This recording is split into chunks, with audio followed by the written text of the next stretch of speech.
میں نے کہا یار شال کی اگر ایگزیبیشن کرنی ہے نا تو گوجرا میں شاہتوس لے کے آئے. تو ہم نے لکھا کہ شال ایگزیبیشن 500 روپے سے لے کے 5 لاکھ تک. آج سے 15-20 سال پہلے کی بات. یہ ایک ایسا سلوگن تھا کہ جس نے اٹریکٹ کیا سب کو. بہت رش ہوا تو ہم نے نا وہ شاہتوس کی شالز کو 3-4 جگہ پہ نا ڈسپلے کیا. تو ایک سادہ دل خاتون بوڑھی, تو اس کو تو نہیں پتا کہ میں اس کو سن رہا ہوں, تو نہیں, اس نے وہ دیکھ کے ہی ایک جگہ اس نے ایسے دیکھا کہ شال 5 لاکھ. پتہ نہیں بیچاری کیسے, اس کی گوڈے بھی پورے نا کام نہیں کر رہے تھے, بڑا مشکل چلا. دیکھے کہ ہاں تو کھائی ہوئے تو کھائی. یہ مجھے یاد ہے جب بھی میں تو کھائی ہو تو کھائی کرتا تو وہ میں نے انجوائے کیا اس بات کو. میں نے جگہ جگہ سنایا کہ یہ لیکن اس کا فائدہ یہ ہوا کہ ہمارا وہ جو پورشن تھا نا وہ پورے ریجن میں لوگوں کو پتہ چل گیا کہ وہاں ایک نیا ڈپارٹمنٹ اوپن ہوا ہے.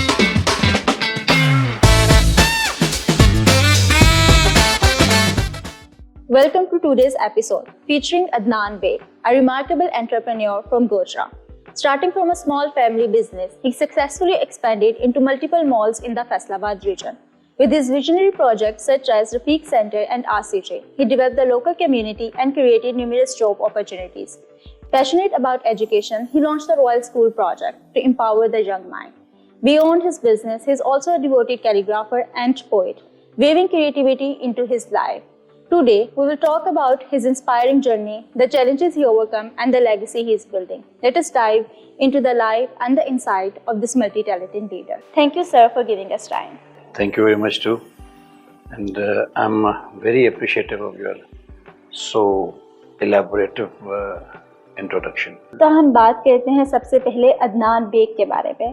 گوجرا ایک چھوٹا شہر, بچپن کیسے گزرا اور جوانی تک کا سفر کس طرح کا رہا؟ انہی گلیوں محلوں میں کھیلتے کودتے شرارتیں کرتے بچپن گزر گیا. بچپن میں ہاکی دیکھی, تھوڑی بہت کھیلی بھی گلی محلے میں, اسکول میں تھوڑی سی. وہ بڑا ایک گلیمرس پیریڈ تھا اس حوالے سے کہ یہاں کے بڑے بڑے ہاکی سٹارز ہوتے تھے, پوری دنیا میں جانے جاتے تھے. تو کچھ ایسا ہوتا تھا نا کہ یار یہ تو ہمارے محلے کا ہے, اچھا یہ وہاں کا ہے, یہاں تو ایک کلچر فرق تھا. تو پھر ہم نے وہ بھی دیکھا جب وہ ورلڈ کپ جیت کے آئے تو وہ ایسے ایک جیپ سی میں وہ سارے شہر میں پھرے. تو بچپن ایسا ہی گزرا. یہی اسکول, پھر اسلامیہ اسکول, پھر وہاں ایک ٹیچر تھے ہمارے بڑے, اللہ تعالیٰ ان کو لمبی عمر دے, بڑے باکمال ٹیچر ایم ڈی صاحب. وہ اسلامیہ اسکول میں ہوتے تھے. تو پھر انہوں نے وہ جب شفٹ ہو گئے ایم بی آئی اسکول میں تو انہوں نے کچھ اپنے بہتر اسٹوڈنٹس, میں شائننگ کہوں گا تو ذرا عجیب لگے گا, کہ وہ پھر ان کا ایک جو اے سیکشن بنایا, وہ پھر ہم ایم بی اسکول میں آ گئے, ایم بی آئی اسکول. وہاں ہم نے استاد روڈا کو دیکھا, وہ کھیلتے کھلاتے. تو بچپن میں ایک ہمارے آرٹ ٹیچر تھے جوہر صاحب, محمد علی جوہر صاحب. وہ بڑے باکمال شخص تھے, وہ ہمیں آرٹ سکھاتے تھے. تو اس میں وہ ایک بڑا اچھا کمپٹیشن ہوتا تھا. تو مجھے یاد ہے کہ جب پہلی دفعہ کلاس شاید 6 تھی تو ایک ایسے ہی انہوں نے ہمیں سکھایا, پھر کہا کہ یہ بناؤ, کمپٹیشن ہوا. تو جب ایک مور بنانا تھا, میں نے مور بنایا. تو جب انہوں نے میرا وہ مور دیوار پہ لگایا نا, تو وہ خوشی میں آج تک فیل کرتا ہوں کہ جب آپ کو کوئی اس کام کے جاننے والا اپریشیٹ کرتا ہے تو وہ آپ کو ہمیشہ یاد رہتی ہے. ایک بات مزے کی آپ کو بتاؤں, آپ کا یہ پروگرام تھوڑا سا انٹرسٹنگ بھی ہو جائے نا. اب بہت کچھ چینج ہو گیا ہے. پہلے ہوتا تھا کہ درمیان میں فلٹرز ہوتے تھے, کہ ایک فلٹر ہے ٹیچر ہے, پھر ایک فلٹر ہے کہ آپ نے اگر کچھ لکھا ہے کسی اخبار رسالے میگزین میں چھپنا ہے تو اس کا ایڈیٹر ایک فلٹر ہے. تو اب تو فلٹر ہے ہی نہیں, اب تو میں جو کہوں کہہ سکتا ہوں. اور اسی لیے بس وہ اوپن مائک سسٹم ہے کہ آپ کے پاس مائک ہے تو جو مرضی بولتے جائیں. اس لیے کوالٹی بھی سفر کیا. وہ لطیفہ ہے نا کہ ایک استاد نے کیلیگرافی سکھائی ایک اسٹوڈنٹ کو. اب اس کا جو لفظ ہے نا ہے اور این, وہ مشکل ہوتا ہے اس کی جو ڈرائنگ ہے. تو 4-5-6 دن اس کو استاد نے پریکٹس کرائی. پھر اس نے کہا اچھا یار گھر سے کر کے لاؤ, اس پہ محنت کرو. تو جب گھر سے کر کے لے کے آیا تو اس نے استاد نے کہا کہ نہیں یہ تو نہیں ٹھیک کہنے لگا استاد جی تمہیں کی پتا میں تے اپلوڈ کیتا سی تو 161 لائکس آ گئی ہیں. تو یہ چینج آئی ہے وہ سوسائٹی میں کہ لائک جس کو نہیں بھی پتا اس کی بات کی اہمیت وہ تو نہیں ہو سکتی. جس کو جو جانتا ہے اور وہ اگر آپ کو کوئی اپریشیٹ کرے تو وہ اصل میں بات ہوتی ہے. تو اب عدنان بیگ کی بات کرتے ہیں تو آپ نے ایک بالکل چھوٹے سے سیٹ اپ سے سٹارٹ کیا، ایک چھوٹی سی دکان سے، تو وہ جو سفر ہے بزنس کا بھائیوں کے ساتھ، اس کی بنیاد کس طرح سے رکھی؟ اصل میں جب ہم بڑے ہو رہے تھے نا تو اس وقت بھی وہ چھوٹا سیٹ اپ نہیں تھا، وہ اس شہر کا بڑا سیٹ اپ تھا گوجرا کے حساب سے. اصل میں ہمارے جو والد تھے نا اللہ انہیں غریق رحمت کرے، وہ بڑے پروگریسو، پرو ایکٹیو، ویژنری، وہ بہت ویژنری تھے. تو وہ جب یہ تقسیم ہوئی ہندوستان کی تو وہ وہاں سے جلندھر سے شفٹ ہوئے لاہور میں. تو لاہور میں انہوں نے سیٹ اپ شروع کر دیا تو وہ خوش بھی تھے لاہور میں. تو ہمارے ایک تایا جان ہوتے تھے یہاں محکمہ ٹیلی فون میں آپریٹر. تو وہ تو کوئی جانتا بھی نہیں تھا کہ گوجرا کوئی شہر ہے. تو آئے بھی جلندھر سے تھے، جلندھر بڑا شہر تھا. تو حالات ایسے تھے کہ ان کا آپس میں کوئی رابطہ نہیں تھا. تو ہمارے تایا جی رویا کرتے تھے کہ پتہ نہیں اتنی خبریں سنتے ہیں شاید وہ بھی خاندان سارا ہی کٹکٹا گیا. تو جب انہیں پتہ چلا کہ نہیں وہ تو لاہور میں آ گئے ہیں اور وہاں فلاں جگہ ان کو جو کیا ہوتے تھے وہ کلیمز کہ وہ کلیم انہوں نے یہاں کر کے ان کو پراپرٹی بھی مل گئی، کام شام بھی شروع کر دیا. تو وہ پھر وہاں گئے، ان کو لے کے آئے یہاں. ان کا کہ نہیں گوجرا چلو یہاں تو جنگ لگنے والی ہے تو لاہور کو بڑا خطرہ ہے. تو یوں ہماری فیملی یہاں گوجرا میں شفٹ ہوئی. یہاں آ کے میرے چچا تھے اور میرے والد دونوں نے مل کے نا ایک کام شروع کیا. رفیق میرے چچا ہیں تو ان کے نام سے نا رفیق کلاتھ ہاؤس. اچھا وہ اتنے پروگریسو تھے، اتنے ویژنری تھے کہ اس دور میں جب یہاں گوجرا کا ایک چھوٹی سی منڈی تھی، کوئی سوچ بھی نہیں سکتا تھا کہ فکسڈ پرائس کی پالیسی بھی ہو سکتی ہے. تو انہوں نے یہ کام شروع کیا. تو شروع میں بہت ان کو محنت کرنا پڑی کہ لوگ کہتے تھے نہیں لے منہ منگیا موت ملتی ہے، یہ نہیں ہو سکتا. اب ایشو یہ تھا کہ چند ایک ملز ہوتی تھیں، انہی کا کپڑا تھا، وہ تمہارے پاس بھی ہے، میرے پاس بھی ہے، اس کے پاس بھی ہے. تو ایسی ورائٹی تو کوئی تھی نہیں کہ کوئی ورائٹی فرق ہو. کرتے کرتے کرتے کرتے انہوں نے نا اپنے کسٹمرز کو ٹرین کر لیا، لوگوں کو پتہ چل گیا کہ یہ سچے لوگ ہیں. تو اس کے بعد ان کے کام کے بعد یہاں کے جو لوکل کام کرنے والے تھے وہ بہت عرصے کے بعد انہوں نے فکس پرائس پہ کام شروع کیا. شروع میں تو وہ مخالفت کرتے تھے، وہ ایسے ہی جیسے ایک ٹریڈیشنل سٹائل ہے کہ ایک چیز ہے، فرض کریں ایک برانڈ ہے گل احمد، اس کی فلاں چیز ہے تو اس میں سے کم پرائس بتا دی، باقی میں زیادہ لگا دیا. تو وہ ٹپیکل ایک سٹائل تھا. تو میں جب بڑا ہو رہا تھا تو میں نے دیکھا کہ ہمارے وہ شہر میں ایک بڑا سیٹ اپ تھا. تو میرا خیال ہے کہ 25-30 سیلز مین تو تب بھی تھے. جیسے جیسے بڑا ہوتا گیا سیٹ اپ بھی بڑا ہوتا دیتا گیا. جب میں گورنمنٹ کالج لاہور سے واپس آیا تو میرا خیال ہے کہ اس وقت کوئی 50 کے قریب ہمارا سٹاف تھا جو سیل سٹاف تھا، لیکن تھا سارا مینول وہ پرانے سٹائل میں. تو بڑے بھائی اس وقت بزنس میں آ چکے تھے، وہ بھی لاہور سے پڑھ کے آئے تھے. اور جب میں آیا نا تو مجھے اپنے والد کی ایک بات بڑی یاد تھی. وہ انہوں نے بڑے بھائی کو کہا کہ اس وقت وہ ہوتا تھا ایک پرانا ٹپیکل سٹائل کہ کیش کاؤنٹر پہ مالک بیٹھتا ہے، وہ خود ہی بل بنا کے کرتا ہے. تو والد صاحب آیا نا کہا کہ بڑے بھائی کا نام ہے قمر الزمان. انہوں نے کہا قمر ہے جڑا تو کام کر رہے ہیں اگر اتنے کوئی بندہ ملازم رکھ لیے تو وہ کنی سیلری لے گا. اب بڑے بھائی نے بڑا سوچ کے بتایا کہ انہوں نے کہا جی 10,000 روپے. انہوں نے کہا تم یہ سمجھو کہ تم 10,000 والا کام کر رہے ہو، اس سے بڑا کام کرو. یہ بات میرے ذہن میں تھی کہ واقعی جب آپ کسی تو وہاں جب میں آیا واپس میں نے گورنمنٹ کالج لاہور سے سائیکالوجی میں ماسٹرز کیا تھا, پھر پنجاب یونیورسٹی سے LLB کیا تھا. لیکن ڈے ون سے مجھے پتا تھا کہ میں نے نہ جاب کرنی ہے نہ بزنس کرنا ہے, اور ایون کمپٹیشن میں بھی نہیں جانا کہ بزنس کرنا ہے. تو جب میں آیا تو میں نے سوچا کہ نہیں, یہ کام میں نے نہیں کرنا. تو میں نے ڈے ون سے نا میں کاؤنٹر پہ نہیں بیٹھا, میں نے باہر سے دیکھا کہ یہ ریٹیل ہے, ریٹیل کیا ہوتی ہے. اچھا ایک بات میں یہاں ایڈ کر دوں, ریٹیل دنیا کے بڑے جو والیوم کا بزنس ہے نا اس میں ایک ہے, اور اس میں دنیا کے سب سے زیادہ جو امپلائیز ہوتے ہیں نا اس میں ہوتے ہیں. اپنے 24 گھنٹوں کو تم سوچ لو کہ ٹوٹل ریٹیل ہے. میں فیصل آباد سے بھی آ رہا ہوں تو فرض کریں رستے میں نے پیٹرول لیا ہے, وہ ریٹیل ہے. اپنے گھر کی فریج کھولو, اس میں جو کچھ پڑا ہے وہ ریٹیل ہے.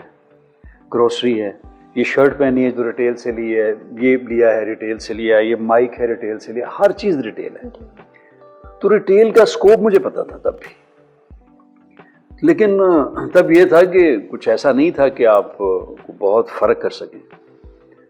تو وقت کے ساتھ ساتھ میں نے پہلے تو جتنے جوگا تھا میں کہ HR پہ تھوڑی سی توجہ دی کہ یار تھوڑا سا اس کو بہتر کریں.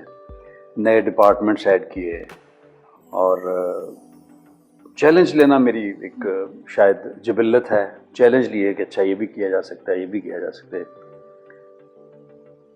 کرتے کرتے ایک سٹیج آئی کہ میں نے کہا کہ اب اس کو نا سسٹم میں لے کے جاتے, کہ ہم کیوں نہیں کر سکتے کہ ریٹیل کے کپڑے کی ایک آؤٹ لیٹ میں آپ سسٹم سے بل بنائیں, سسٹم پیچھے سے سارا کام کریں. اب تو خیر ERP آ گیا نا, تب ERP نہیں تھا, لیکن چلیں کمپیوٹرائز سسٹم تو ہو سکتا تھا. اس پہ کام شروع کیا. جب مارکیٹ میں گئے تو ریٹیل میں کہیں ایسا کام تھا ہی نہیں. کہ وہ یہ ضرور تھا کہ جو ریڈی ٹو ویئر ہیں اس میں تھا, اس میں یہ تو تھا نا کہ آپ ایک چیز لیتے ہیں تو اب یہ تو کپڑا تھا, میئر کرنا تھا, تھان پہ کیسے ہو. خیر دنیا میں ہو تو رہا تھا, پاکستان میں بھی ہو رہا تھا, لیکن ایکسپورٹرز کر رہے تھے.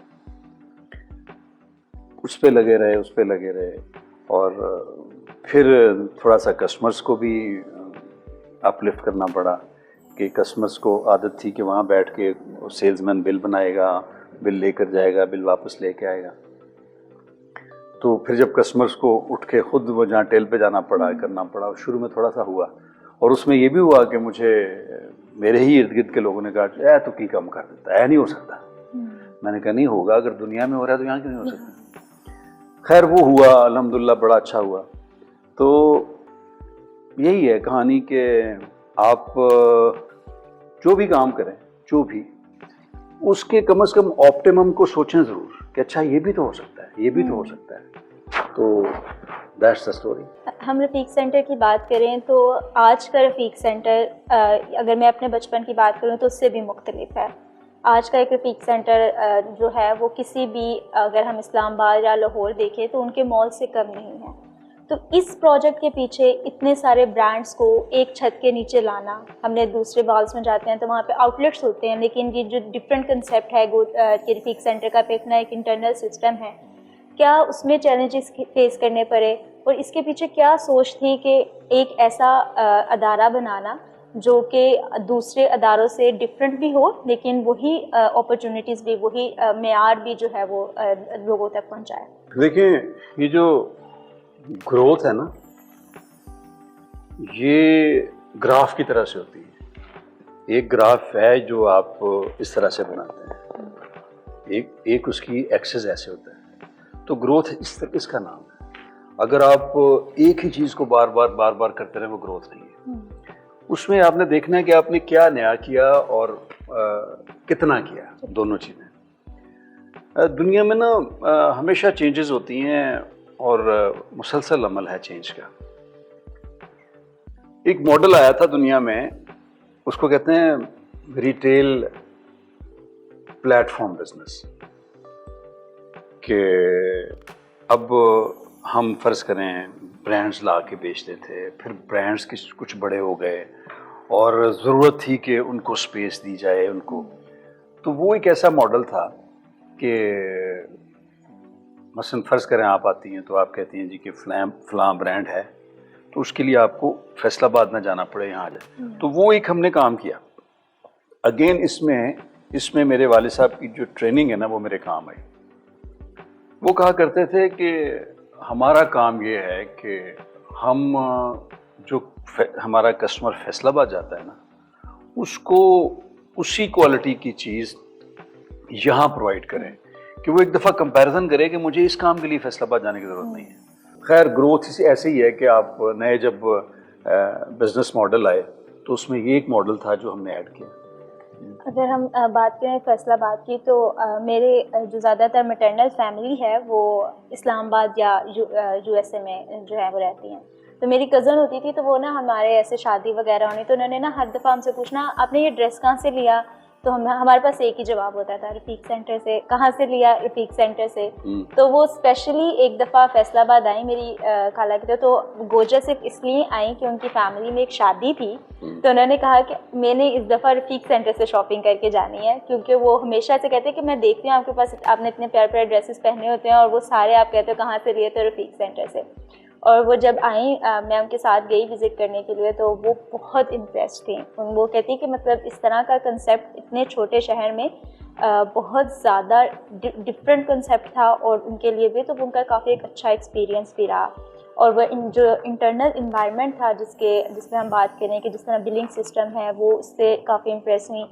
جو کلیننگ انوائرمنٹ تھا اس سے کافی امپریس ہوئیں. تو ان چیزوں کو آپ کس طرح سے مینٹین کرتے ہیں؟ میں پھر ایک اپنے والد گرامی کو یاد کرتا ہوں. جو فرض کریں یہاں کی بیٹیاں جن کی شادی کہیں ہو گئی یا کچھ فیملی یہاں سے کہیں اور سیٹل ہو گئی، آپ کی سکسیس یہ ہے کہ وہ جب شاپنگ کرنی ہو تو وہ یہاں آئے. یہ سکسیس ہے. اور اس کی وجہ صرف مارکیٹنگ نہیں ہو سکتی کہ آپ مارکیٹنگ میں کچھ بھی کر لیں. جب میں بڑا ہو رہا تھا تو ہمارے نا وہاں ریٹیل سٹور پہ ایک بورڈ لگا ہوتا تھا کہ رنگ اور بر کی کوئی گارنٹی نہیں، اور ساتھ ہی لکھا تھا کہ خریدا ہوا کپڑا واپس ہو سکتا ہے. اچھا، رنگ اور بر کی گارنٹی اس دور میں کیونکہ ٹیکنالوجی اتنی ایڈوانس نہیں تھی، بر آتی تھی، رنگ بھی فیڈ ہو جاتے تھے، تو یہ روز کی کمپلین تھی. تو اس کا طریقہ یہ تھا کہ وہ لکھ کر لگا دیا جانا کہ جی کیونکہ ہم نے بنایا نہیں ہے اس لیے ہم گارنٹی نہیں دے سکتے. تو کسٹمرز کو پہلے سے الارم کر دیتے تھے. ایک مجھے واقعہ یاد آ رہا ہے، بڑا میرے لیے بڑا امپورٹنٹ ہے. میرے چچا حاجی رفیق وہ بڑے اللہ والے تھے. بزنس میں ڈائریکٹلی انوالو نہیں ہوئے، بس وہ اللہ کے راستے پر چل نکلے اور ساری زندگی انہوں نے مخلوق کو اللہ کی طرف بلانے کے لیے کوشش کی. ایک ایسی پروڈکٹ آئی کہ جو نا لوگ لے کے نیگیٹیولی واپس کر دیتے تھے، مطلب کہ ٹھیک ہے جی لے لی واپس کر دو بول. تو میں نے نا اپنی دانش میں کہا کہ یار اس کو کیسے کیا جائے. تو میں نے نا ایک جو بورڈ لکھوایا وہاں لکھا کہ خریدا ہوا کپڑا واپس نہیں ہو سکتا. اچھا، یہ میں نے پالیسی چینج کی تھی. اب اس پالیسی چینج کے پیچھے بڑوں کی کیا فلسفی تھی میں نہیں جانتا تھا. تو وہ نا ایسی نماز پڑھ کے آئے، وہ گزر کے ان کا آگے گھر تھا، وہ بس وہ گزرتے ہی تھے. انہوں نے دیکھا میں نے زندگی میں اتنا غصہ اور ان کا رنگ لال پہلے کبھی نہیں دیکھا تھا. اچھا، مجھے خود نہیں سمجھ آئی کہ میں نے ایسا کیا کر دیا. وہ آئے، انہوں نے اس کو پھاڑا خود، تو اتنے غصے میں کانپ رہے. کہتے تمہیں نہیں پتا تم نے کیا کیا؟ کہ جی نہیں. وہ دیکھے لیسن. پھر وہ تھوڑا سا نا ریلیکس ہوئے. پھر انہوں نے مجھے بلایا، چلے گئے. کہتے اللہ کے نبی کا فرمان ہے کہ جو چیز لی جائے وہ واپس کرو خوش دلی سے. ہم یہ نہیں کر سکتے کہ ہم لکھ لگا دیں. تو جو چیز واپس کسٹمر کرے اس کو خوش دلی سے واپس کر جائے. تو یہ وہ ٹریننگ تھی. اس میں میرا پرسنلی میں یہ کہوں کہ میں نے یہ کیا کچھ بھی نہیں. بڑوں کی ایک ٹریننگ ہوتی ہے جو آپ کو ہمیشہ اس کے ذہن میں رکھنی چاہیے. تو یہ وہ ٹریننگ تھی جس کی وجہ سے ایک سیٹ اپ بنتا چلا گیا. ہم نے کیا کیا، ہم نے صرف یہ کیا کہ وقت کے ساتھ جو اس کو ماڈرن کیا، اس کو تھوڑا سا سائنٹیفک کیا. مطلب گوجرا میں جب پہلی دفعہ, عرصہ ہو گیا اس بات کو, کہ ایڈورٹائز کیا کہ ہمیں چاہیے ایک مینیجر آپریشنز اور ہمیں چاہیے ایک HR مینیجر. اب بہت سے لوگوں کو تو پتہ ہی نہیں تھا کہ یہ کیا ہوتا ہے. اس میں 2 لوگ ہائر بھی کیے. وہ دونوں, ایک تو جو ہمارا ریٹیل مینیجر تھا وہ بڑا اچھا کوالیفائڈ تھا, بڑے اسٹورز کا ایکسپیرینس تھا اس کا. جو HR مینیجر تھا اس کی بھی ٹریننگ تھی اور اس نے اچھی جگہ پہ کام کیا ہوا تھا, اور سو مچ سو اس نے انٹرلوپ میں بھی کام کیا ہوا تھا. اب تو انٹرلوپ دا بگیسٹ ایکسپورٹر ہے نا اس وقت, لیکن بہت فاسٹسٹ گروئنگ تھا. ان کو ہم نے رہائش دی, سارا کچھ کیا تاکہ اس کو سسٹم بنا سکیں. مجھے یاد ہے کہ جب پہلی دفعہ ایک لڑکی کو ہائر کیا نا میں نے, اس سے پہلے ذرا انوائرمنٹ بنایا کہ یار تھوڑا سا ایموشنل بھی کیا, بچوں کو تھوڑا سا یہ بھی کیا کہ یار ضرورت ہے. ان کو بتایا کہ ہماری سوسائٹی پتہ ہے کیوں پیچھے ہے, اس لیے پیچھے ہے کہ 50% سے زیادہ تو آبادی کنٹریبیوٹ ہی نہیں کرتی, اور وہ کرنا بھی چاہے تو انہیں سوسائٹی اسپیس ہی نہیں دے رہی. تو یہاں ضرورت ہے, وہ خواتین کا انڈر گارمنٹس کا سیکشن تھا, کہ یہاں ضرورت ہے کہ ایک لڑکی ہو, کسٹمر بھی کمفرٹیبل ہوگا. اب انوائرمنٹ نہیں تھا, اب انوائرمنٹ بنانا تو ہمارا کام تھا. تو ہائر کیا ایک کو, پھر 2 کو, پھر 3 کو. تھوڑی سی شروع میں دقت ہوتی ہے آپ کو, ڈیفینیٹلی آپ کو ریزسٹنس بھی آتی ہے, لیکن آپ جب بچیوں کو یہ پتہ چلتا ہے کہ نہیں یہ بڑا اچھا انوائرمنٹ ہے, ٹھیک ہے, تو پھر تو وہ بھی ایک واقعہ ہے کہ جب پہلی دفعہ کیا نا تو اس میں گوجرا کتنے ہو سکتا ہے, کتنے لڑکی ہو سکتی ہے. تو لیکن آپ کو تھوڑا سا انوویٹو ہونا چاہیے. آپ نے جو بات کی کہ کہیں نہ کہیں آپ کو مشکلات پیش آئیں جب پہلی دفعہ ریٹیل سیٹ اپ پہ جو ہے آپ نے ایک فیمیل کو ہائر کیا, آئی تھنک یہ کہیں نہ کہیں گوجرا میں پرسپیکٹیو ہے, لیکن اب یہ کافی ڈیولپ ہو رہا ہے اور چیزیں چینج ہو رہی ہیں. اب جیسے ٹرائیویا بھی وومن امپاورمنٹ پہ کافی فوکس ہے, اور کافی وومن جو ہیں ہمارے ساتھ جڑ چکی ہیں, اور ایک اچھا اپرچونیٹی کریٹ ہو رہی ہے. تو وہ کہیں نہ کہیں وہ جو مائنڈ سیٹ میں تھا کہ اچھا جاب تو ہو سکتی ہے, کر سکتی ہیں عورتیں, گھر سے نکل سکتی ہیں, تو اس میں رفیق سینٹر نے ایک ہم یہ کہہ سکتے ہیں کہ بنیادی کردار جو ہے وہ ادا کیا. اگر بات کرتے ہیں اگر رفیق سینٹر کی, تو نہ صرف ایک اگر میں بات کروں ریٹیل سیٹ اپ ہے, بلکہ کافی ایک اور اپرچونیٹی بھی کریٹ کرتا ہے جابس کے ساتھ ساتھ. ایگزیبیشنز ہم دیکھتے ہیں کہ کافی ہوتی ہیں رفیق سینٹر میں, شال ایگزیبیشن ہوگی, کلوتھنگ ایگزیبیشنز ہو گئیں. اس کے علاوہ سیلز, جیسے ابھی ریسنٹلی بائی 1 گیٹ 1 مور کی سیل تھی, تو یقین مانے بہت رش تھا. مجھے ایک ڈریس خریدنا تھا اور مجھے 3 گھنٹے لگ گئے صرف اس کا جو ہے وہ سارا پروسیجر کمپلیٹ بلنگ کر کے, اور وہ لیتے لیکن وہ لیول آف ٹرسٹ ایک بلڈ ہے کہ نہیں یہاں سے لیا ہے تو پتہ ہے کہ اچھا ہے, تو کوئی مسئلہ نہیں ہے. تو ان چیزوں کو آپ کس طرح سے مینٹین کرتے ہیں, کس طرح سے اسکیجولائز کرتے ہیں؟ دیکھیے اصل گیم ہے ہی اس ٹرسٹ کی جو ہمارے بڑوں سے لے کے ہم تک آیا, ہم نے بھی اس کو کوشش کی. یہ جو بائی 1 گیٹ 1 ہے نا, یہ کسی بھی مینوفیکچرر کے لیے آسان ہوتا ہے, لیکن ریٹیلر کے لیے بہت مشکل ہوتا ہے, کیونکہ اتنے مارجنس تو ہوتے نہیں ہیں. اچھا, اب یہ کہ اس کو کرنا چاہیے, یہ اس کے لیے ایک باقاعدہ اسٹریٹجی بنتی ہے کہ آپ ایسے کرتے ہیں کہ اچھا یہ بینچ مارک کرتے ہیں کہ 10 لوگ ان سے جا کے ملتے ہیں, انہیں کہتے ہیں جی کہ ہمیں کوئی آفر کریں, ہم کیش پہ بائی کرتے ہیں, لیکن ہم نے نا یہ ٹرانسفر کرنا ہے اپنے کسٹمر کو بینیفٹ. تو اس ایکٹیویٹی میں ہمیں مارجنز بہت نہیں ملتے. اگر ہم سمجھتے ہیں کہ اگر چلیں برابر بھی ہو جائے نا, تو کم از کم ایک ایکٹیویٹی ہوئی, جیسے ذکر کیا اب تم نے کہ ہمیں گئی تھی, تو یہ جو ذکر ہے نا یہ امپورٹنٹ ہے. یہ انڈائریکٹ مارکیٹنگ ہے, اور اس میں ہم مارکیٹنگ کے بڑے بڑے بل بورڈز لگائیں, یہ کریں, ڈرامے کریں, ایسی ایک ایکٹیویٹی.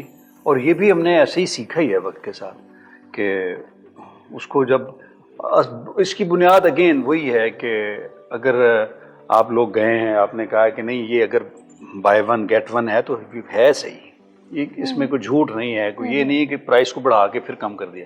تو یہ وہ ٹرسٹ ہے جو ہم نے بڑوں سے سیکھا اور اس پہ بڑا اسٹرکٹلی ہم نے عمل کیا. ابھی بھی ہماری اگلی جنریشن آ گئی ہے بزنس میں, ہم انہیں بھی یہی سمجھاتے ہیں کہ ہم نے بڑوں سے یہ سیکھا, یہ اس طرح سے ایک لیگیسی بنتی ہے. تو یہ اب آپ نے بھی اس کو دیکھیں, بزنس ہے ایک میراتھن ریس, یہ کوئی 100 میٹر کی ریس نہیں ہے کہ آپ بھاگ گئے, اور یہ تو مسلسل بھاگنا ہے. اور اس میں آپ کو اپنی خواہشات کئی دفعہ بہت چھوٹی رکھنی پڑتی ہیں. آپ کو ایسا نہیں ہوتا ہے کہ آپ کو کوئی چھڑپے مار رہے ہوتے ہیں. اس میں آپ کی بظاہر بڑی گروتھ سلو ہوتی ہے, لیکن وہ گروتھ ہے نا, اس میں ساتھ عزت ہوتی ہے. کچھ لوگ دیکھتے ہیں اس میں گروتھ کے لیے بڑا بڑا کرتے ہیں لیکن عزت گنوا دیتے ہیں. ریٹیل میں وہ ٹرسٹ ہی وہ عزت ہے جو کسی بزنس کے لیے ضروری ہے. کوئی ایسا واقعہ جو آپ کے ابھی تک یاد ہو ان ایگزیبیشنز یا ان سیلز کے دنوں کا؟ ہاں, ہم نے نا ایک نیا ڈپارٹمنٹ شروع کیا تھا آج سے کوئی 15 سال پہلے. تب بڑا نا فیشن تھا کہ یہ خاتون نے قمیض شلوار پہننی ہے اسی کلر کی اور ساتھ شال لینی. تو اسپیس تھی مارکیٹ میں کہ ہم ایک ڈپارٹمنٹ علیحدہ بنا دیں. ہم نے شال ڈپارٹمنٹ علیحدہ بنایا, اس پہ کچھ ورکنگ کی, تو پھر اس کو مارکیٹ بڑا اچھے طریقے سے کیا کہ ایک نا جو تاریخ پڑھتے ہوں گے, آپ نے بھی پڑھی ہوں گی, کہ کشمیر کے کچھ لوگ شال بنا کے لائے, بادشاہ کو دکھائی تو اس کی رنگ میں سے گزار دی اس نے, مطلب اتنی نفیس تھی. تو وہ واقعی ایگزسٹ کرتی ہے. اچھا, وہ ایک خاص اینٹیلوپ ہے جو بڑا نایاب ہے, اس کی اون سے بنتی ہے. اچھا, وہ اتنی باریک اور اتنا نفیس کام ہوتا ہے نا کہ جب آپ دیکھیں تو بظاہر تو آپ کو لگتا ہے کہ یہ سمپل سی اتنی مہنگی کیسے ہو سکتی ہے, لیکن جس کو پتا ہے کہ اس کی فیل کیا ہے, اس کی ایک ایک انچ پہ کتنا کام ہے. اس شال کو کہتے ہیں شاہتوس. اب میں نے کہا یار شال کی اگر ایگزیبیشن کرنی ہے نا تو گوجرا میں شاہتوس لے کے آئے. اب شاہتوس شال وہ ہے جو نانیاں اپنی بچیوں کو دیتی ہیں, بچیاں اپنی وہ ٹریول کرتی ہے کہ ہاں کہ میری دادی کی تھی تو مجھے آئی. اب یہاں تو اویئرنیس نہیں تھی تو کیا کریں. میں نے کہا اچھا یار اس کو رسک لیتے ہیں. تو ہم نے لکھا کہ شال ایگزیبیشن 500 روپے سے لے کے 5 لاکھ تک کی شال. آج سے 15-20 سال پہلے کی بات. اچھا, یہ ایک ایسا سلوگن تھا کہ جس نے اٹریکٹ کیا سب کو. ہم نے ارد گرد سارے, تب بھی اتنا نہیں تھا, بینر لگتے تھے, بینر لگا دیے تو بہت رش ہوا, پورے فلور پیک ہو گئے. تو ہم نے نا وہ شاہتوس کی شالز کو 3-4 جگہ پہ نا ڈسپلے کیا. تو ایک سادہ دل خاتون بوڑھی, اچھا وہ کیا سوچ کے آئی ہوگی کہ 5 لاکھ کی شال پہ پتہ نہیں سونا لگا ہوگا, پتہ نہیں ہیرے موتی لگے ہوں گے. تو میں کبھی ریٹیل میں ایسے آفس میں نہیں بیٹھتا. میرا سٹائل تھوڑا سا یہ ہے کہ میں فلورز پہ دیکھتا ہوں, پھر جا کے کہیں اگر بیٹھ جاؤں تو سچویشنل مینجمنٹ بڑی امپورٹنٹ ہوتی ہے آپ کی. تو اس کو تو نہیں پتا کہ میں اس کو سن رہا ہوں, تو نہیں, اس نے وہ دیکھ کے ہی ایک جگہ اس نے ایسے دیکھا کہ شال 5 لاکھ, پتہ نہیں بیچاری کیسے, اس کی گوڈے بھی پورے نا کام نہیں کر رہے تھے, بڑا مشکل چلا. دیکھے گئے ہاں تو کھائی ہوئے تو کھائی. یہ مجھے یاد ہے جب بھی میں تو کھائی کرتا تو وہ میں نے انجوائے کیا اس بات کو, میں نے جگہ جگہ سنایا کہ یہ لیکن اس کا فائدہ یہ ہوا کہ ہمارا وہ جو پورشن تھا نا وہ پورے ریجن میں لوگوں کو پتہ چل گیا کہ وہاں ایک نیا ڈپارٹمنٹ اوپن ہوا ہے. تو رفیق سینٹر تو اپنے نام میں ایک نام ہے, لیکن رفیق سینٹر سے RCG کا سفر, رفیق سینٹر نے ایک بنیاد بنائی, اپنے ٹرسٹ, کسٹمر کا ٹرسٹ تھا. لیکن اگر ہم دیکھیں تو فیصل آباد میں تو ایک مارکیٹ کہا جاتا ہے کہ کلوتھنگ کی ایک مارکیٹ ہے, ٹیکسٹائل ہب ہے فیصل آباد. تو فیصل آباد میں ایک ایسا ادارہ بنانا RCG جیسا, اس میں کیا, اس کے پیچھے کیا آئیڈیالوجی تھی, اور اس کے لیے آپ کو کیا کیا چیلنجز فیس کرنا پڑے؟ RCG اصل میں ایبریویشن ہے ہی رفیق سینٹر گوجرا جی. تو وقت کے ساتھ ایکسپینشن ضروری تھی. ایک تو وہ تھا کہ اب اس کو بڑا چیلنج لیتے ہیں, کسی بڑے شہر میں جا کے کرتے ہیں. اور جب ہم نے وہاں اس کو اوپن کیا تو سب سے بڑا سٹور یہی تھا, اور ریٹیل کا ابھی بھی شاید سب سے بڑا وہی ہے کہ 1,00,000 اسکوائر فٹ پہ ایک بڑا سٹور. اگین وہی کہ وقت تھا کہ آپ پلیٹ فارم ریٹیل ماڈل کو ایکسرسائز کریں, اپنا بھی کریں کہ جو آپ کر رہے ہیں, پھر یہ کہ آپ اسپیس پیدا کریں کہ مثلاً آپ کا برانڈ ہے, اس کا برانڈ ہے, ABCD. تو وہ یہ تھا کانسیپٹ. تو تب فیصل آباد میں یہ مالز کوئی نہیں آئے تھے کہ بڑے بڑے مال جس میں فوڈ کورٹ ہے. اب تو خیر ہم نے بھی اوپر ایک فوڈ کورٹ چھوٹا سا بنا لیا ہے, لیکن تب بھی ایسا کچھ تھا نہیں. تو اس لیے وہ اٹریکشن بھی تھی لوگوں کی. پھر انہوں نے جب سروسز دیکھی, برانڈز دیکھے, سارا کچھ, اور وہ جو تھا وہ ایک ایسی لوکیشن پہ تھا جو جس کے ساتھ ایک بڑا میگا سٹور تھا اور کچھ بھی نہیں تھا وہاں. کہ موسٹلی لوگ یہی کہتے تھے کہ یہ تو بہت بڑا رسک فیکٹر ہے. تو لیکن ہمارا رسک بڑی حد تک کیلکولیٹڈ رسک تھا کہ ہمارا کیونکہ اپنا ہی کام تھا, تو اس لیے وہ فیصل آباد میں ہم نے کیا. آپ کو لگتا ہے کہ رفیق سینٹر ایک زیادہ بڑا پروجیکٹ تھا یا RCG؟ کیا ڈفرینس لگتا ہے آپ کو؟ دیکھیں, رفیق سینٹر بڑا اس لیے ہے کہ اس کے پیچھے بڑی ہسٹری ہے, اور اس کے پیچھے ٹرینڈ لوگ ہیں, اور ایک کمیونٹی اتنی ہے کہ جو بڑی کمپیکٹ کمیونٹی ہے, اس کے پاس بہت زیادہ چوائسیز نہیں ہیں. تو اس لیے یہ ہمیشہ ہی پروجیکٹ ٹھیک ہے, اور اس اسکیل پہ اس طرح کے شہروں میں ہمیشہ ہی ایک سکسیسفل ماڈل ہے. فیصل آباد میں کیونکہ مالز اس وقت تھے نہیں, تو یہ وہاں کے لیے بھی ایک بڑی چیز تھی. تو اب ہمارے چیلنجز فرق طرح کے ہیں, لیکن جو آپ کی ہسٹری ہے نا وہ ہمیشہ کاؤنٹ کرتی ہے. تو وہاں تو ہماری ہسٹری کوئی نہیں تھی, وہاں تو ہم نے اس شہر کے حساب سے صفر سے شروع کیا تھا. ہم نے کافی بات کی رفیق سینٹر کے بارے میں, RCG کے بارے میں, لیکن آپ کا ایک اور project Royal school. Royal school جو ہے وہ ایک بالکل کہہ لیں کہ انیشل ایک ایسا اسکول تھا جس نے اسٹینڈرڈ ایجوکیشن اور انگلش میڈیم ایجوکیشن کی جو بنیاد رکھی گوجرا میں. اور آج تو ہم دیکھتے ہیں کہ کافی بڑے نام بھی جو ہیں وہ گوجرا میں انہوں نے اپنے سیٹ اپس اوپن کیے ہیں, لیکن رائل اسکول وہ پہلا اسکول تھا. تو وہ آپ کو کیوں لگا کہ اس کی ضرورت ہے, کیوں آپ نے اس کے پیچھے کیا آئیڈیالوجی کیا تھی آپ کی؟ وہ جو بلڈنگ تھی نا وہ ہمارا ایک کمرشل پروجیکٹ تھا. کہ بلڈنگ ہم بنا رہے تھے تو یہی تھا کہ اس کو کمرشل فلاں کام کرنا ہے. بلڈنگ بن رہی تھی.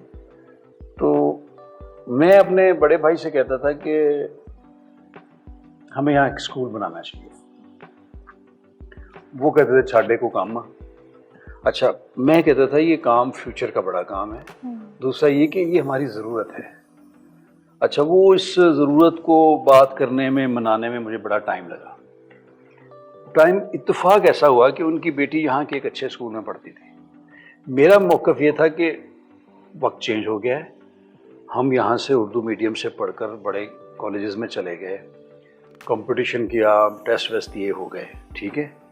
اب لوکل ایجوکیشن وہ نہیں ہے کہ آپ وہاں جا کے کمپیٹ کر سکیں. اب آپ کی فاؤنڈیشن بڑی اسٹرانگ ہونی چاہیے, اور ان بچوں کو ہم روز فیصل آباد تو نہیں بھیج سکتے. یہ تھا ایشو. بھائی کی بیٹی تھی کلاس 2 میں شاید, تو وہ جو ہوم ورک کر رہی تھی نا, اب یہاں کے میکسیمم اچھے اسکول میں پڑھتی تھی, تو اس کی اورینٹیشن ٹوٹل غلط تھی. مثلا اس نے اگر 5 لکھا نا تو بجائے اس کے ہم ایسے لکھتے ہیں, تو اس نے ایسے شروع کیا, اور وہ دیکھ رہے تھے. پھر اس نے جب وہ لکھا نا جیم چے, تو یہاں سے شروع کرنے نہیں جی سے شروع کر دیا. وہ دیکھ رہے تھے, مجھے کونی مار کے کہتے ہیں یار تم صحیح کرنا, اسکول ہی بناؤ. اسکول وہ ضرورت تھی ہماری پھر خیر میں نے کہا جی اگر جس طرح کا اسکول میں بناؤں گا تو وہ اس پہ پھر آپ میرا کوآپریٹ کریں گے. تو پھر ہم نے کلاس 2 سے اس لیے شروع کیا کہ وہ بچی کلاس 2 میں تھی, نہیں تو آئیڈیلی اس کو پلے یا 1 سے شروع ہونا چاہیے تھا, چھوٹی کلاسز. خیر کر لیا. اس میں جو چیلنجز آئے بڑے مختلف تھے, کیونکہ یہاں کی ایکسنٹ نہیں تھا, وہ انگلش میڈیم پڑھانے والی ٹیچرز اویلیبل نہیں تھی. تو لیکن پھر یہ ہوا کہ کچھ جو سائنس کی گریجویٹس تھیں وہ بہتر ٹیچرز ملی, پھر کچھ ایسی مدرز ملی جو خود اچھے اسکولوں سے پڑھ کے آئی تھیں بڑے شہروں کے, اور یہاں ان کی شادی ہوئی تھی, ان کو بھی یہی مسئلہ تھا جو ہمیں تھا. شروع میں ہم نے طے کر لیا کہ یار 2 لوگ آئیں یا 10 آئیں, کوالٹی پہ کوئی کمپرومائز نہیں. اچھا پھر مزے کی بات بتاؤں, پہلے سال جتنا بھی ایڈمیشن ہوا شاید 60-65 بڑا تھا ہمارے لیے. اچھا یہاں کا ایک بزنس کا بہت بڑا آدمی, تو اس نے ایک جگہ بیٹھ کے نا کہا, اس نے کہا, کسی نے پوچھا یار ہوں اسکول بھی بنا لگے نا اسکول. اس نے جو کیا نا وہ میرے لیے کمپلیمنٹ تھا جو مجھے بعد میں پہنچا. اس نے کہا یار اگر وہ بنا لگا تو ٹھیک اسکول ہی ہونا, تو میں بھی اپنے بچے ادھر بھیجوں. تو اس میں ہم نے خیر محنت کافی کرنی پڑی, کیونکہ وہ ایسا ہی تھا جیسے آپ کسی صحرا میں کوئی گلاب کاشت کر رہے ہو, تو آپ کے پاس لوکل ریسورسز نہیں ہوتے. تو وہ دنیا کا مشکل ترین کام ہوتا ہے کہ جس میں آپ کے پاس لوکل ریسورسز نہ ہو. جہاں میں بیٹھا ہوں یہاں لوکل ریسورسز اس کام کے لیے نہیں تھے, لیکن ایجوکیشن تو تھی نا, ٹرین کیا, بڑا سیٹ اپ بن گیا. اب یہاں بیٹھ کر آپ ای کامرس کر رہے ہیں, دنیا میں ٹریڈ کر رہے ہیں. ہمارا مسئلہ یہ تھا کہ ہمارے پاس تو وہ تھی نہیں, اس طرح کی ایجوکیشن کے لوگ نہیں تھے, یہ مسئلہ تھا. جو رائل اسکول ہے اس میں آپ کو کیا لگتا ہے کہ اس میں کون سی چیز اسکل سیٹ کس طرح سے ڈفرینٹ تھا, ٹیچنگ میتھڈس کس طرح سے ڈفرینس تھے؟ کیونکہ یہ چیز ہم نے خود کہیں نہ کہیں میں نے بھی آپ کہنے کے فوکس میں میرے رہی, اور میں نے خود بھی آبزرو کی. میری کالج میں فرینڈ ہوتی تھی, شی واز گریجویٹڈ فرام, انہوں نے اپنا میٹرک جو تھا رائل اسکول سے کیا تھا. تو ان کے کہیں نہ کہیں ٹیچنگ میتھڈس ڈفرینٹ تھے. تو وہ جب کوئی ٹیچر آتے تھے ہمارے پاس تو انہوں نے بالکل اسٹارٹ کر دینا نا بک سے ریڈنگ کرنا, تو وہ پھر ہمیشہ اس ٹیچر کہتے یہ نہیں مجھے پسند آیا, کیونکہ وہ کنسیپشنل اسٹڈیز پہ زیادہ ان کا فوکس تھا. تو وہ ٹیچنگ میتھڈ کس طرح سے آپ نے انٹروڈیوس کروائے, اور آج کل جیسے اسکلس پہ زیادہ فوکس ہے, تو آپ اس کے بارے میں آپ کیا کہنا چاہیں گے؟ دیکھیے ہم نا موسٹلی لکیر کے فقیر ہوتے ہیں. تو اب میں تو ایجوکیشنسٹ نہیں تھا, لیکن جب میں نے وہ بکس دیکھی, اسٹائل دیکھا, تو میں نے کہا یار یہ تو بچوں کو کیا پڑھائیں گے. تو میں نے ایک ڈیزائن کیا جس کو میں کہتا ہوں کہ لرننگ ایٹ سائٹ.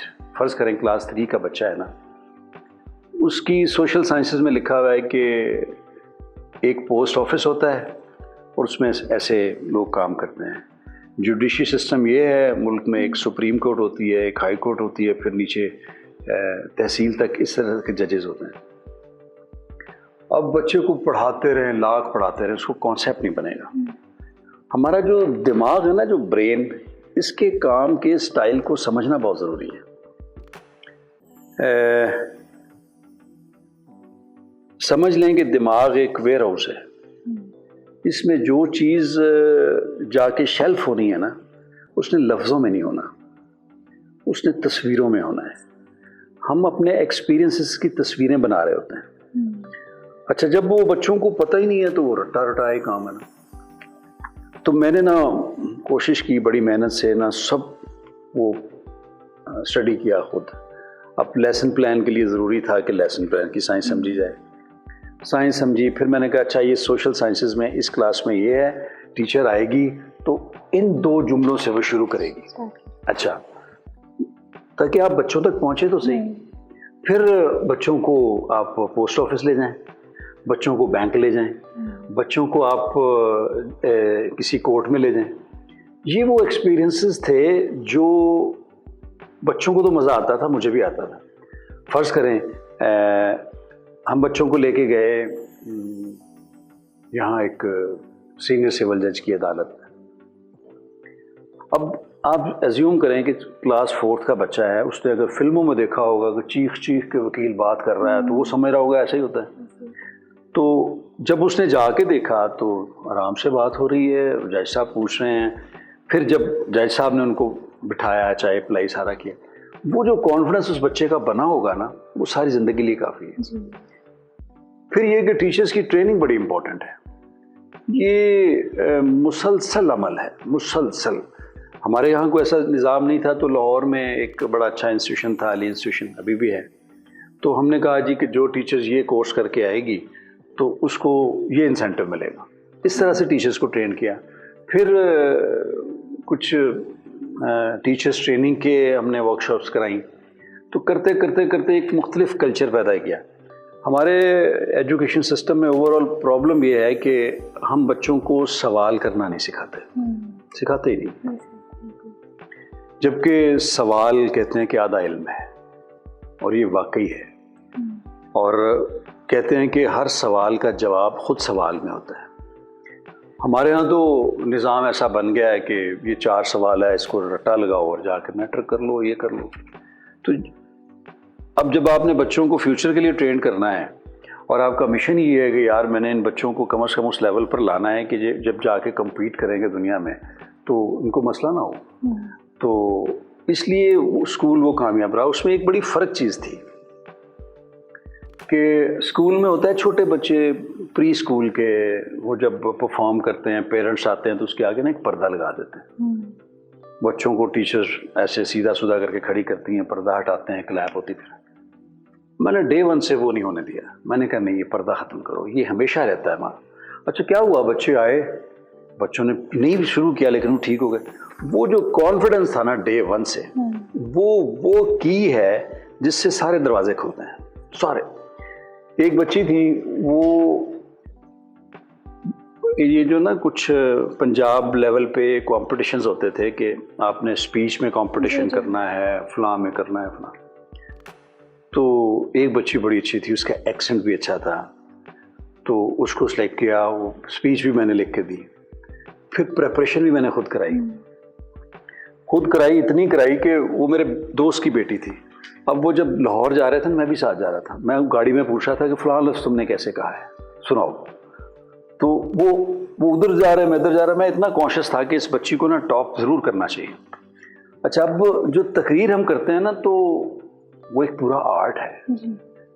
تو لیکن ہمارے ہاں وہ اسٹیج پہ جیسے مولوی کر رہا ہوتا ہے, بڑی دھواں دار, اس طرح سے بچوں, تو وہ غلط آپ ٹریننگ کر رہے تھے. میں نے اس کو نا بتایا کہ آپ نے کئی ایکسپریشن لہجے سے دینے ہیں, کئی آواز سے دینے ہیں.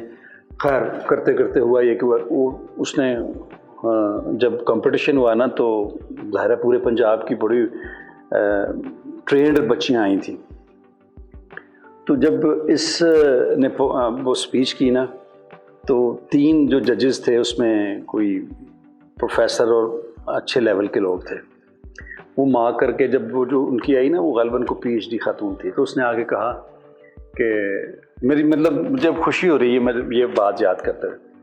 اس نے کہا کہ جو 3rd بچی آئی ہے اس کا نام اتنا ہے, اس نے اتنے مارکس لیے ہیں, کلیپ. جو 2nd آئی ہے اس کا نام یہ ہے, اس کے اتنے. اچھا, میرے دل کی نا ہارٹ بیٹ بڑھ رہی ہے. اور جو 1st آئی ہے وہ ان سب سے بہت آگے, کمپیریزن ہی کوئی نہیں, فلاں. اچھا, اس وقت جو میرے دل سے خوشی نکلی نا کہ مطلب ایک بچی نے پورا پنجاب ٹاپ کیا, اور جو میں چاہتا تھا کہ بچے اس طرح سے بات کرنا سیکھیں, اس نے وہ کر کے دکھا دی. کہ یہ شعلہ بیانی تقریر نہیں ہے کہ آپ آئیں اور بٹن دبائیں اور ٹھا ٹھا ٹھا ٹھا کر کے چلے جائیں, نہیں. تو وہ پورا ایک سائنس ہے کہ آپ نے بات کو کیسے کرنا ہے, کہاں رکنا ہے, کہاں اگلے کو اسپیس دینی ہے, سوال کہاں. ایجوکیشن میں اگر آپ بچوں کو سوال کرنا سکھا دیں نا تو بچے خود اپنے ٹیچر بن سکتے ہیں. اسپیچ کی جہاں تک آپ نے بات کی, میرا اپنا خود ایکسپیرینس رہا پنجاب یوتھ فیسٹیول میں. جب ہمارے پاس کمپٹیشنز ہوتے تھے ڈویژن لیول تک, تو آئی تھنک کہیں نہ کہیں وہ اس کمپٹیشن کی وجہ سے, کیونکہ ٹرینڈ وہاں پہ اسٹوڈنٹس تھے تو ججز کو بھی وہ ایکسپیرینس ملنا اسٹارٹ ہوا. تو جب مجھے یاد ہے کہ ہمارے